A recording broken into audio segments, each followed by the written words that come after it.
I am totally overjoyed and overwhelmed because yesterday I received an award that means more to me than I can explain, but I'm going to try. Yesterday, on our weekly strategy call at the Wholeness Coaching School, awards were given and presented to specific coaches who have achieved great accomplishments throughout the year. And at the end of the call, they had one more award to present, the TELIOS Award. TELIOS is Greek for whole or complete. And it's presented to the certified wholeness coach who embodies and lives out their wholeness manifesto. And I am still overjoyed, amazed, and literally moved to tears by the fact that the award was presented to me. And I can hardly say that without getting emotional. So I've spent the last day or so pondering this amazing gift, and I wanted to share a story about why this is so powerful and meaningful for me. And it's just something a paragraph or a Facebook post status couldn't suffice. So I thought it'd be easier just to share a story and give you a glimpse of why this is so powerful for me. And maybe it'll impact you too. So, on my birthday last year, shortly after I started the New Woman Masterclass within the Women's School and the Wholeness Coaching School, my husband, Ryan, suggested that we watch our wedding video with the kids. He knows I love videos. He just thought it would kind of inspire me and, bring me joy. So, we sat down to watch the video and we get it going, and I'm watching my fun loving, 20 something self be twirled around on the dance floor by Ryan. I watched me interacting with really not a sense of suffering at all, hug and greet my guests, smiling, exuding joy like nothing in the world could shatter this joy that I have. And on my birthday, I just sat there weeping, crying, I remembered that she felt so far away. And Ryan paused and asked me why the tears. And I could only say, I miss her. Um, and I realized that in that moment, that was 5 years and four kids into motherhood ago. And I, through that process, lost a piece of myself. Not um, not for anyone else's shame, but it's just something I allowed to happen because I was underskilled and overwhelmed. And I think a lot of people, not just moms and not just married people, but there's a lot of seasons in our lives where we can lose ourselves, whether that's pouring ourselves into a job that is taking so much of us, we lose a part of who we are. And we wake up one day and think, wow, I I hardly remember what it's like to be joyful all day long.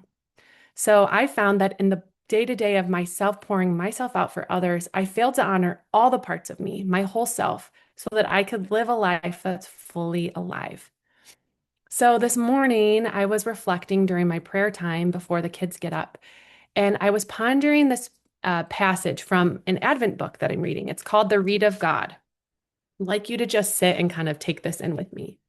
So, most people know the sheer wonder that goes into falling in love. How not only does everything in heaven and earth become new, but the lover himself becomes new. It is literally like the sap rising in a tree, putting forth new green shoots of life. The capacity for joy is doubled. The awareness of beauty is sharpened. The power to do and enjoy creative work is increased immeasurably. The heart is large. There is more sympathy, more warmth in it than ever before. The lover's mind is vibrant with new life, every sense quickened.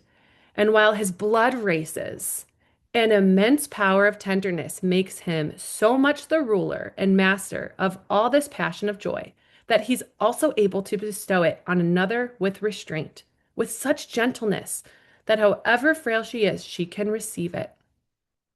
This being in love increases a man's life, makes him potent with new life, a life giver. From it comes all poetry, music, and art in the world. Man, made in the image of God, must also make the image of his own love. He makes songs, tunes, and drawings and poems, children's stories, fairy stories, jewels, dances, and all else that tells the story of his heart, long after his heart is dust. That's from the Read of God. The author is speaking of love, the love of Jesus that he has for each of us, how he looks at us with love, and also how we can feel and fall in love with him. Here's another perspective that I want you to consider outside of what the author shared. This love that makes the lover become new is what I've experienced over this course of the time that I've been working in the women's school, not only as a coach, but as a student. In scripture, Jesus tells us that love is the most important commandment, to love the Lord your God with all your heart, with all your mind, and with all your soul, and to love your neighbor as yourself. Well, what if you don't love yourself? How can you love the people in your midst? How can you love God to your fullest ability? When I began this journey to wholeness, it became abundantly clear to me that I did not, in that moment, love myself or the woman that I was becoming. So, given this rich wisdom in the formation of the women's school, and also now that I'm leading other women through the women's school, I find these comments about love and the Read of God to be so true. The shoot of life of my tree, my heart has enlarged. I have more sympathy. I am warmer to others than ever before. My mind is vibrant with new life. Every sense of mine is quickened. When my blood races, I also have tenderness and joy. My life has increased, and I am a life giver now. I make it my joy to contribute to others and to be a light to those I encounter. I know whose image I was made in, and though I fail, which I do, I fail forward and I learn and grow from my mistakes. Lastly, I love to ponder that last line. What is the story that will be told of me after my heart is dust?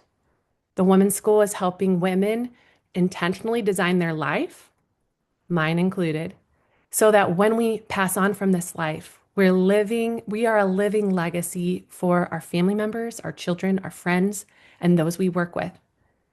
And the legacy I want to leave behind is I am a woman who loved Jesus and family with my whole heart and pursued a full life with my wholeness always intact and in mind. So, what is wholeness? I keep saying this in case you haven't heard this language before. It is living a life that's truly alive, keeping in mind every arena of your life. In the women's school, we break the person really, into 8 categories. It's like a pie.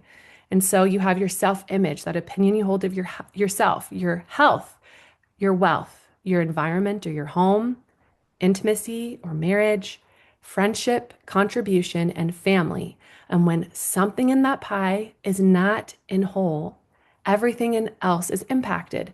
And though we're always growing and always striving for wholeness, that wheel shifts. So we have to keep growing in skills and formation in mindset training and keep dreaming so that we can continue to grow in wholeness every day of our lives.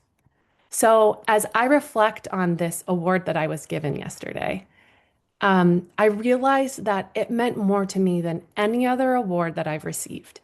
And I have received some amazing end of year conversations with bosses. I've been given like really generous bonuses. I've been blessed to be admitted into the Athletic Hall of Fame at my college. I was awarded the most outstanding senior in the College of Business when I graduated. But all of that is glitter. This award is gold. This one hits my heart because it means not only have I grown my skills as a wholeness coach, it means I've impacted the lives of the women I work with and therefore their families. But even more, it means that God has helped me to do so much while keeping my wholeness intact, that I was growing every part of myself in the process. When I received all of those glittery accolades, those required me to compromise parts of me. But this work gave me the tools and skills I needed to rise. So I can honestly say now, if I sat back and watched my wedding video, I would look at that new bride and I would thank God for her. But now she's back and she's even better. She's more whole, she's more aware, She can love with an even bigger heart. She has joy, and that's because she's suffered. And she's full of life because she uses her wounds as a contribution and compass for good. So, what I didn't realize is that I needed to learn how to invest in myself so I could grow and so I could love myself and who I was becoming because I could really deeply love the other people in my midst once I learned to love myself.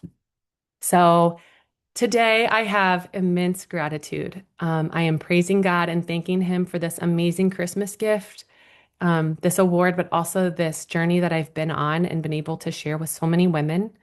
I am so grateful for my husband, Ryan, who is truly a Franciscan at heart and a semi frugal man, but he was the one who encouraged me to invest in myself because investing in myself and my growth meant investing in the future of our family. I'm really grateful to my children too, who challenge me every day. They're really the reason why I needed the masterclass and pursued it. So without them, I never could have pursued this work. And I'm very grateful to the women that coach and mentor me and help me strive for wholeness and greatness. And most also, importantly, the women that have uh, been journeying alongside me and will journey with me in the future towards their own wholeness. So thank you for hearing me out with all of these joys and gratitudes. I will look forward to more gratitudes and wins in the future, and I can't wait to see what God does in the new year so that we may all prosper. So may God bless you, and may He grant you a very abundant and blessed Christmas. God bless you.